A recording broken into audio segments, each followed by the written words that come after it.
Welcome back to the Spar Scene podcast. I'm joined here with Bradley and Ducky, and we had a good week off, man. Hope you guys had a good Thanksgiving. But today, we're going to get into all the latest gossip and news that's been going on since we've been gone. Then we're going to go into this weekend's fight night in Austin. We got Dariush and Tsarukyan, and it's a pretty good fight night card. Want to give our best bets for that, maybe little breakdowns. But yeah, the first topic, probably the biggest topic since we've left, is the Ian Garry MMA guru, that whole debacle with his wife. We did post some clips on our TikTok and Instagram. So before we get into it, make sure you guys check that out because we did talk about this topic before the news broke, but we didn't go into the actual news, right? So we were kind of on this before it broke. But yeah, let's get into it. I don't know who wants to start this off. This is an interesting topic. Let's dig into it first.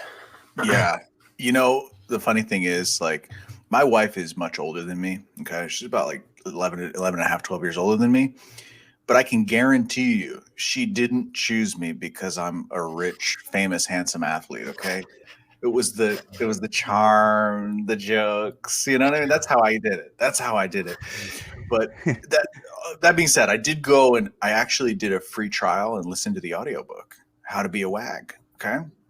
And it's fascinating. Yeah, it's very fascinating.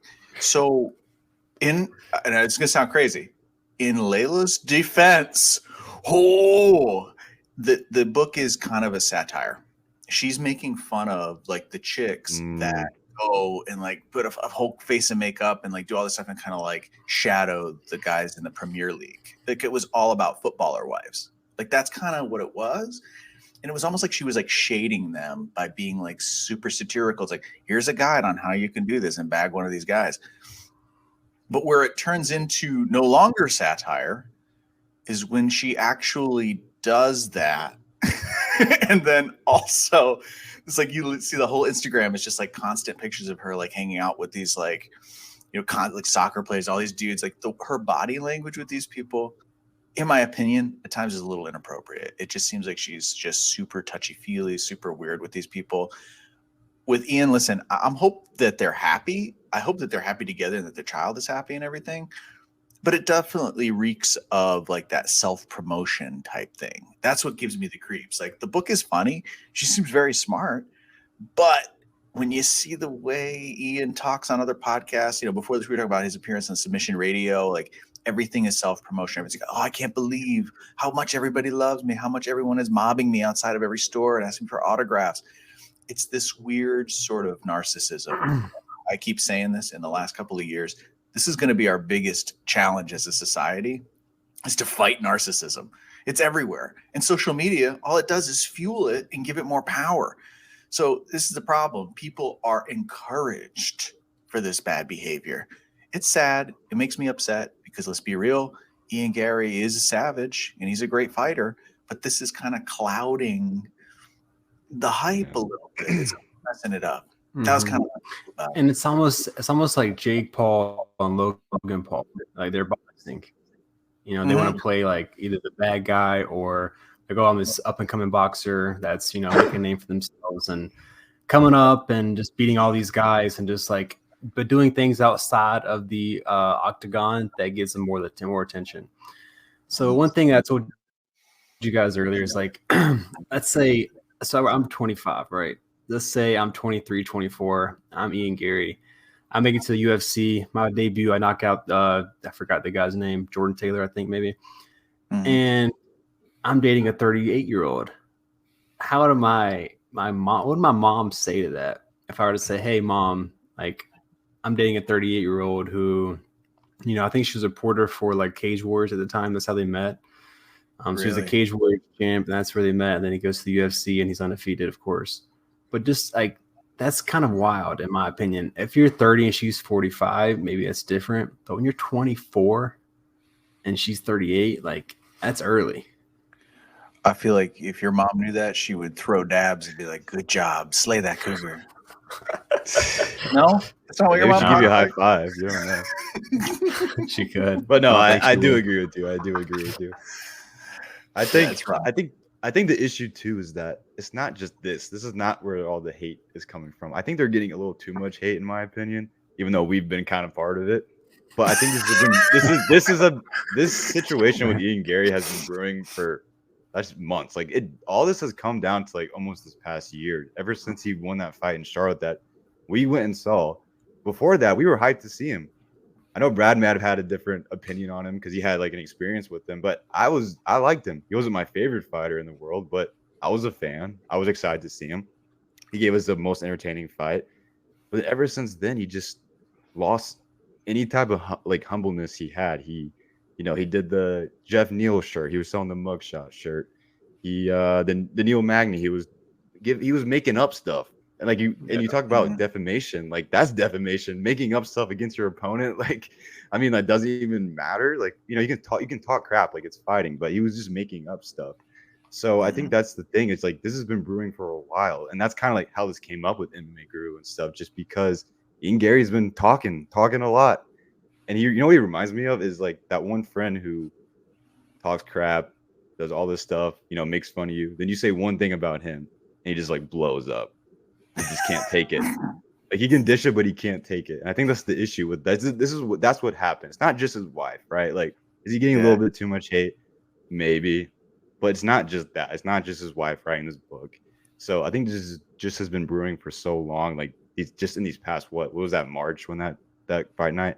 But yeah, ever since then it's just he's just been and then the Vicente Luque commenting on his baptism. Like, come on, man! Like that's just you're just pushing the limit. And then, like, yeah, I was gonna say, I wonder what baggage you can get or get on for Luque. Luque's the nicest guy on the roster, almost. Like I don't know the guy too well. He's very soft spoken. But he's like seems to be the nicest guy ever. And so what kind of beef are you going to bring up with him? He's also a former training partner. So I don't know what he can bring to the table as far as trash talk goes. Like he's the nicest guy ever. Yeah, and he just went out like he's always respected. Even Colby Covington after the Usman fight was like, dude, I'm trying to sell this fight. I mean, Conor McGregor, like he's has moments, but dude, when you're commenting on someone's baptism, like it's just weird, dude. It's not even funny. Like if you're gonna do something, at least make it funny, like and somewhat respectful, like respectful. Do you guys remember when Conor was going into the fight week with Khabib, and I remember feeling like there was something different. It was like venomous and mean, and it's like when he did that same kind of thing with Jose Aldo. And by the way, I love Jose Aldo, but it was hilarious the way he did it with Jose. It was like funny and lighthearted and kind of crazy and unhinged. And you were just like, you were loving every minute of it. Mm-hmm. But when it was with Khabib, you're saying some of the things about, your managers are rat, your family's rats. So he was kind of like bagging on their religion and stuff like this. And it's like, it doesn't matter whether you agree with these people or not, or whether you agree with somebody's religion or whatever it is. It's off the table. It's off the table. About you and the guy, their skills, or you can even talk trash, whatever. Like I thought the way Sean and Izzy went after it, I thought that was totally fair. The way Sean did that, he kept it about like silly things, but he understands the fight game. He was trying to get people fired up, man, and it worked. It worked, and he also psyched Izzy out a little bit. So it worked, but he wasn't. But see, here's what Sean wasn't doing though. He wasn't going and finding whoever Izzy's dating and talking shit about them. He wasn't doing this kind of backhanded stuff. So when Conor did that, it was definitely an eye opener. I'm like, man. Speaking of Sean Strickland, man, we got a whole bunch of crazy news that are outside of the fights. Sean is actually a huge reason why this whole Ian Garry drama has come up, because he jumped in there and was like telling him he needs to run for the hills and get out of there. And oh man. Somebody apparently stumbled into his property, and Sean ran out that door over the weekend with a weapon. I think he's been waiting for this moment his entire life. Much like all tactical bros, they've been preparing for the doomsday their entire life. Like, look at my Wrangler Rubicon and all my guns. They're waiting for this moment. So that guy who was on his property should be so happy that he's still alive, because smokes, man. That guy's unhinged. Sean's unhinged. I do not want to see him with a 45 in his hand. It's terrifying. What y'all make of that? Dude, you see the footage where he just walked out of the door like he had no fear in his steps. Yep. Like he was walking with a purpose, like he's about to like take someone. And thank God he didn't. And thank God that kid's still breathing. But what a person's house to walk up to on accident, though. There's a lot of people in this world, and that's one person I would not want to walk up on, is Sean Strickland. Yeah, that kid went from like the unluckiest dude to the luckiest dude within minutes. Apparently, he was messing around at a club doing some sketchy things. Was getting chased down by the bouncers, and that's what Sean said in his bio or the caption of his video. So, yeah, he wasn't trying to break in apparently. So, kind of glad he got to live. Yeah. You know, he wasn't really trying to like mess with Sean. That is. Yeah, I'm also glad Sean didn't like, you know, put his hands on him, and he could have done some damage that way as well. Yeah, surprisingly, he was, you know, pretty cool about it. Good job. That's Sean. the thing. I think Sean has more restraint and more control of himself than he lets on. I think he's definitely a sly fox a little bit. Like after that motorcycle accident, he's a little bit more wild, but you know, we saw what happened to Gary Busey after that motorcycle accident. That dude became a prophet of nonsense. It's crazy. You know, some people change after a severe TBI. They don't come back. This is not the same anymore. You know, there's a lot of people who have problems with substance abuse, and sometimes being a fighter exacerbates this. We're talking about Tony Ferguson, guys. Tony Ferguson's on champ shit only. He's the type of guy who will crash his car into a telephone pole and then basically put on some fingerless baseball gloves and tell you how he's the best in the world. This guy is hilarious, but he definitely, after the whole weight cut thing, he did 2 weight cuts in a week or whatever with the Khabib drama back in the day, and then he lost to, you know, Justin Gaethje. It was a horrible beating, and he went on the slide. And during that slide, there was a moment where he got a little bit unhinged during COVID, and he got onto, I think he was really hammered, and he flipped his SUV over driving recklessly while drunk. There was a charge of a DUI. There was all of this stuff. He wasn't the same during this whole process. I think it was kind of bearing down on him a little bit. You know, there was a lawsuit and stuff. He settled it this past week and managed to plead it down to a reckless, I think, with maybe not much of the intoxication. So, you know how we talk about legendary fighters, C-level Cain Velasquez, right? Full training camp Ronda, you know, all these people that it's the ultimate version, 145 Connor. What if fully vindicated DUI-less Tony Ferguson is the greatest fighter that ever lived? What if he comes back, subs Patty, eats all the cheeseburgers out of Patty's closet, and just goes on a run and gets back the title? I'll stop watching MMA. Yeah. I mean, he could win this fight. You know, I really do think that. But as far as being back to where he was, you know, before the Gaethje fight, that's out of the picture, in my opinion. And I think we said before, like the whole Goggins training thing. You know, how much of that is going to impact his fighting? In my opinion, not much at all, because he's working on his 2 biggest strengths, cardio and mental strength. And I don't think he needs any more help in that area. I think he needs help in just overall technique. But who knows? Maybe the mind does a lot, so maybe it'll turn things around. We'll see. But yeah, well, at least he got a win this year. He beat the case. So, you know, if he can't beat Patty, at least he has 1 win in the past few years. But I think the Goggins situation, it could help him. I don't think it's going to hurt him. I mean, it's hurting him probably a little bit. You know, he's throwing up on the treadmill, but I don't know. We'll see what happens. I think Patty came out again and said, it's dumb. Like, why is he doing that? Like, you know, he said, like you just say, he's working on his 2 strengths, but I don't know. I think I would have liked to see him go to like a good camp instead of going with Goggins. You know what I mean? Go to Kill Cliff or something. Yeah, go somewhere he's around like a lot of good guys instead, you know, hiring some of these random guys to help train him. So yeah, you know, not to get like on it sidetracked into a technique conversation, but I'll just make it quick. One of the things with Tony that I've noticed that's a problem as he's getting older is he doesn't seem to have that weird, like he was like sinewy and deceptively strong. He's got giant hands. He would get wrist control on people. And you remember when he won the title with Kevin Lee, he triangled them. And the way he was like controlling his wrist and controlling these positions. And he doesn't look like a massive dude, but his frame and the way his strength was, Josh Thompson even said, he's like, that's the biggest hands I've ever felt grab my wrist. I couldn't get loose. It seems like he's getting muscled around by these guys. And this could just be a matter of just, it sucks, man. It does. You know, you lose a little bit of that explosion. Like when Bobby Green was able to wrestle him that easily, you're like, oh man, that's not that's not the Tony that we thought would be able to put up a fight against Khabib. But for all we know, we'll never.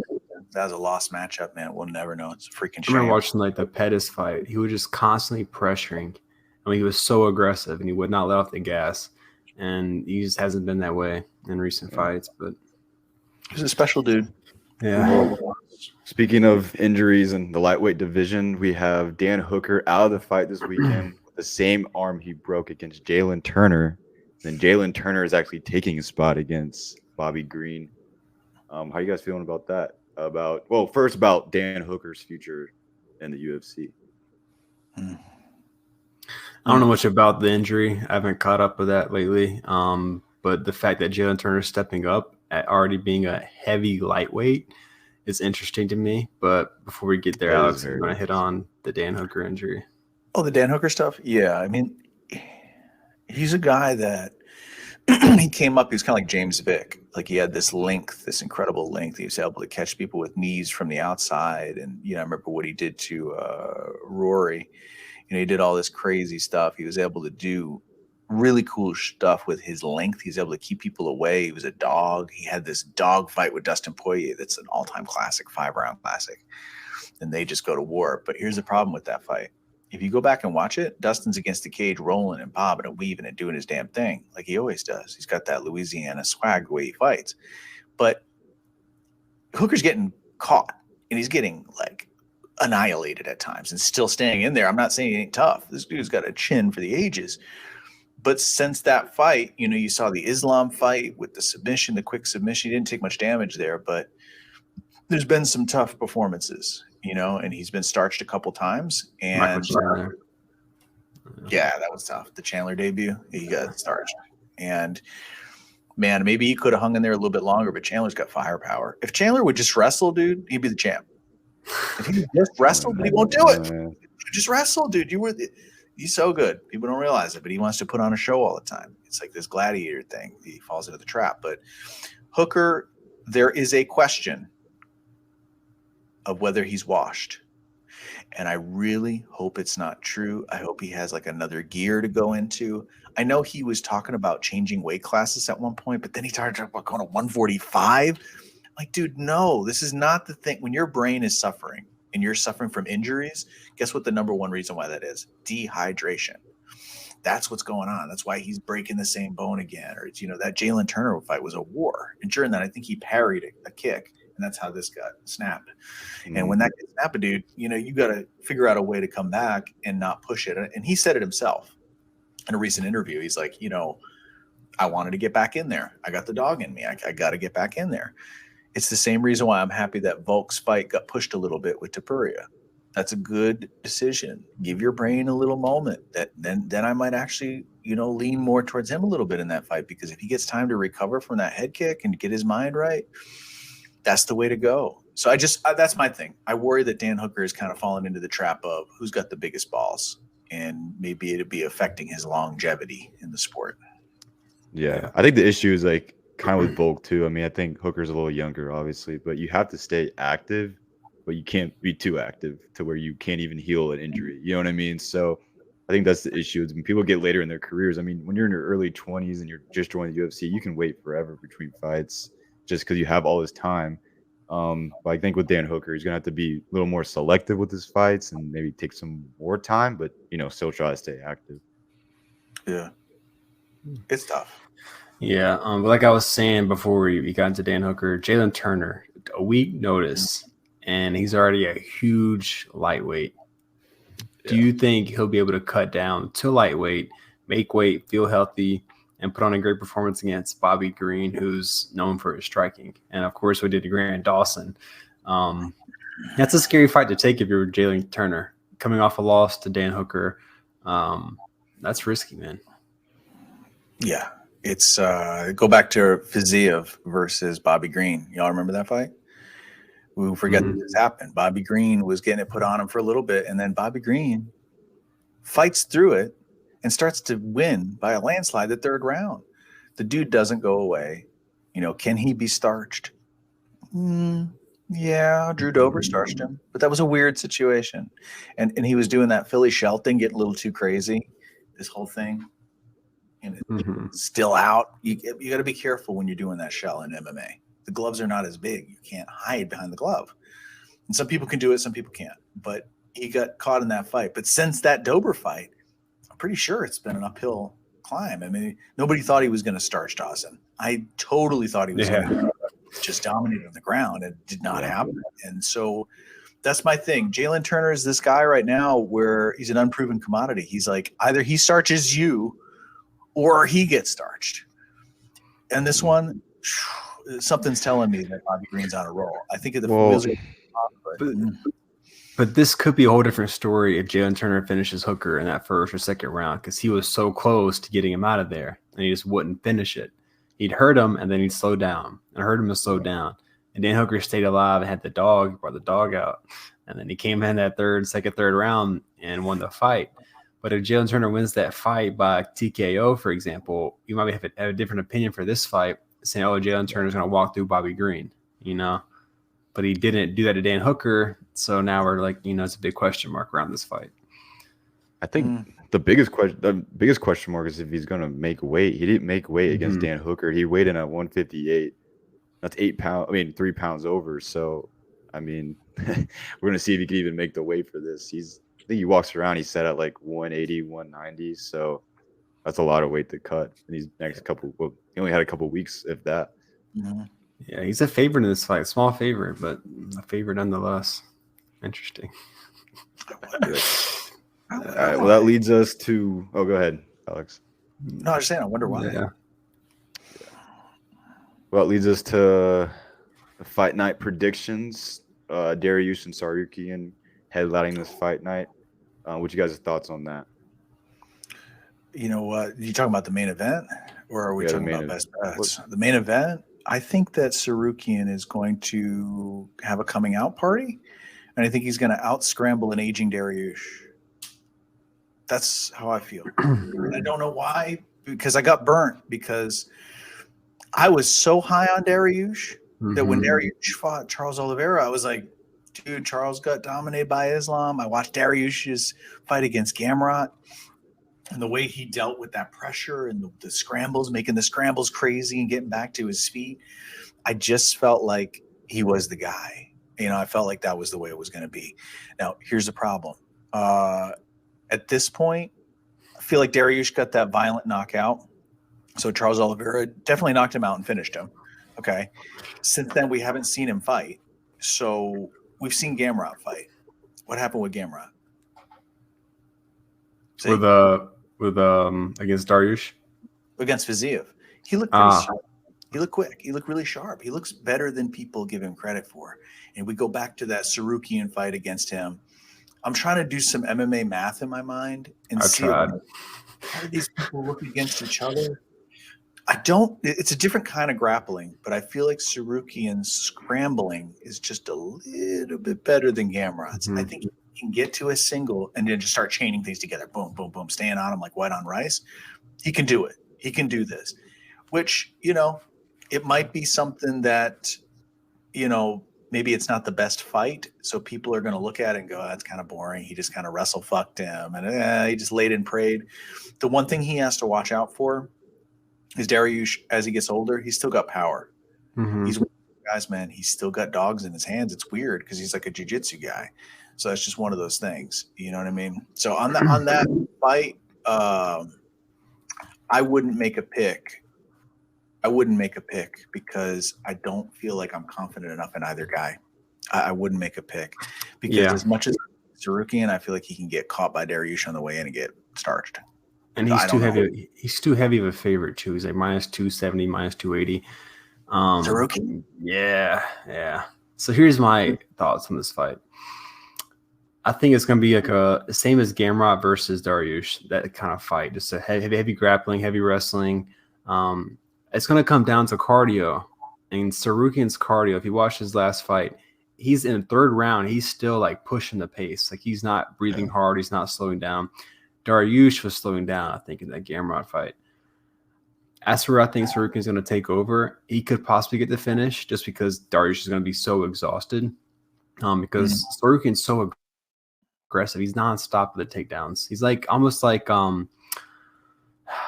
I'm going blank. Not Aljamain. Merab Dvalishvili.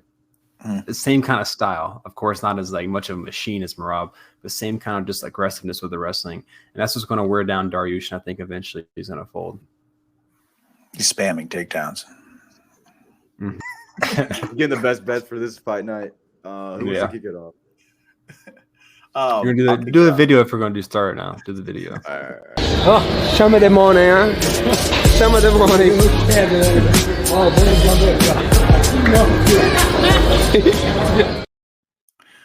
What a lot of people don't realize is me, Brad, and Simon actually live in the same house, but we choose to do the podcast from remote locations. Oh my gosh. All right. Let's get these best bets out.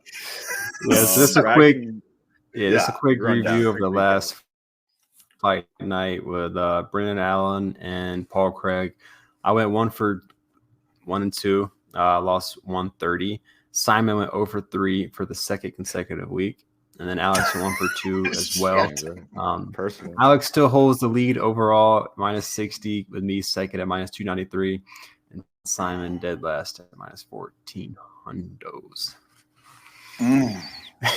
We'll restart this in the new year though, so he'll get a fresh slate. Yeah. What the tail end of our best bets. This is probably the second to last, or well, we got a few more after the pay-per-view in December. We'll be done with this little run of best bets. So almost there. It's a dangerous card too. That's the thing. That Colby card is dangerous. You know, I'll kick it off. Okay, go ahead. I was going to kick off with the best bet.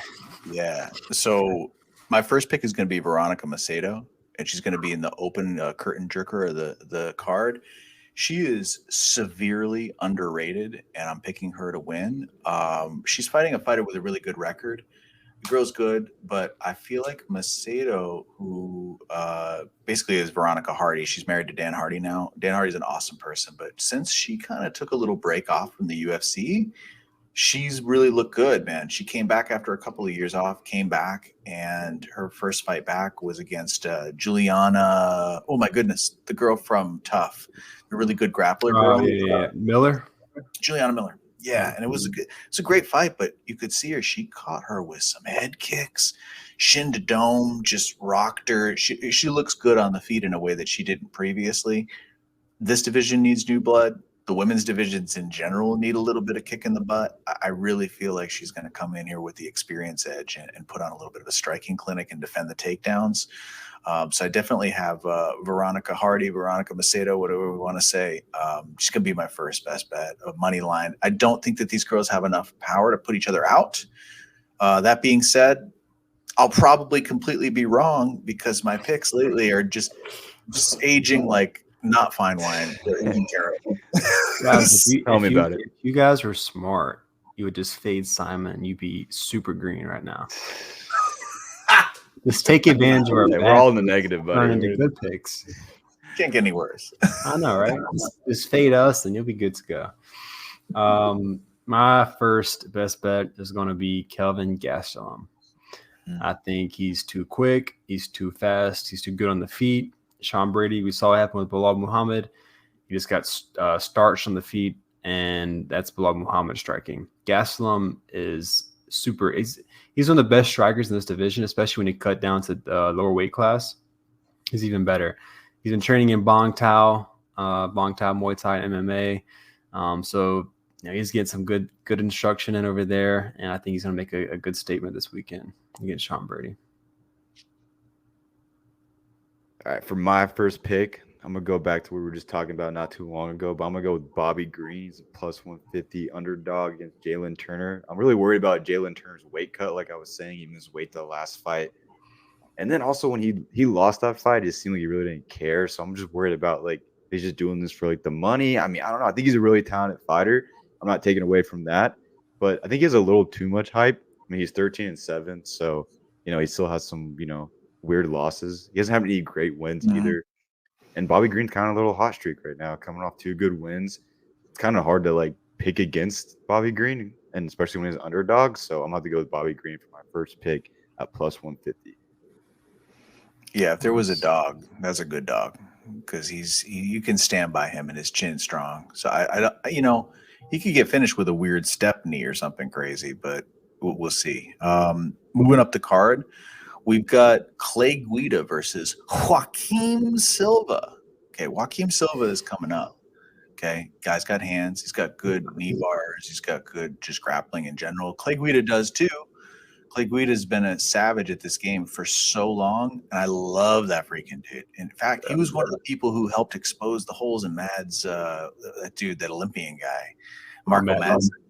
Yeah, that guy, Jared Gordon knocked him out, but he kind of showed kind of the blueprint that Grant Dawson and then subsequently Jared Gordon took advantage of. But long story short, Joaquim Silva, I think he's got this fight. I think he's too young. He's too wild. He's too strong. He's just not diminished.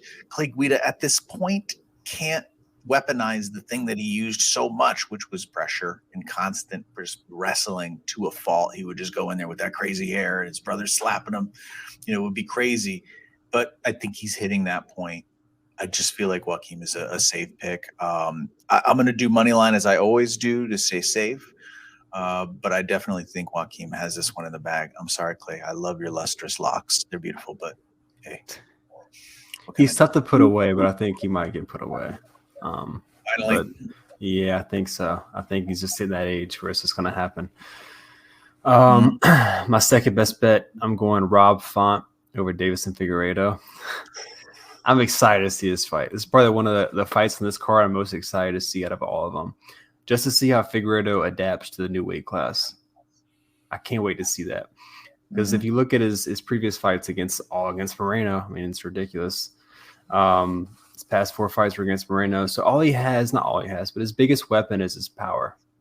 If you go up a weight class, that kind of like not plateaus, but everybody else is bigger, is obviously stronger, has more power.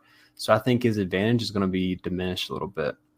Rob Font's too sharp. Rob Font's going to win the fight, in my opinion. I'm just going money line, Rob Font. All right, for my second pick, I'm also going with Kelvin Gastelum at plus 115. I think, just like you guys said, or like Brad said, standing up on the feet, I think he's going to take it, hopefully keep it on the feet against Sean Brady. Sean Brady definitely struggles on the feet. But if Sean Brady takes it to the ground, we're probably going to lose his bet. But yeah, I don't know. I think this is a new Kevin Gastelum. I think he had a great last fight with Chris Curtis. Sean Brady lost to Belal Muhammad. I mean, I don't know. I feel like Belal Muhammad's proved himself. He's a great fighter, but I feel like Kelvin Gastelum can definitely put it on Sean Brady on the feet and maybe even finish it. So I'm going to go with Kevin Gastelum by money line at plus 115. I'm going to be a huge contrarian douchebag, like I always am. And I'm going to do Sean Brady money line against Kelvin Gastelum. Is it because our records are so bad and you have to match win this fight? Match bet us, dude. It's less that, and it's more my jaded history of loving Kelvin Gastelum, because he either is he's like the Alberto Duran of of MMA. Like, he has these moments like against Izzy where you're like, oh my God, dude, this is insane. Like, the dude brings it in such a way that you can't even believe it's coming from this guy. And then you get a whole bunch of canceled fights, staph infections, weird sort of cancellations, weird performances like against Weidman. I feel like he puts on a great show. And Chris Curtis fight was freaking amazing, but I also I see he has a couple of great performances and then he falls off. A couple of great performances fall off. I have a feeling in my heart of hearts that Sean Brady has been itching to avenge that loss with Belal. And we forget, Belal did just start training with Khabib before that fight. Things changed for him. He's become a different fighter. Khabib is something special, man. He gets in your mind and he motivates you. So I think that performance of him, saying to myself, okay, well, the only reason why he was able to do that is because of this because Sean Brady sucks on the feet. I don't know about that. I think maybe he was turning a corner. So something's telling me, man, I'm going to do money line as always, but Sean Brady, I'm going to take him. You know what I mean? And I'm jealous of his cool tattoos. You know what I mean? Mm-hmm. Jealous. My third pick, I'm going Joe Solecki over Jakar Close. He's getting better and better, man. Of course, his wrestling is his primary weapon. I think in this fight, he's going to take Close down. I don't think his take on defense is pretty good, but I don't think it's enough to stop Solecki. I feel like he's gonna win this fight. I think probably by decision.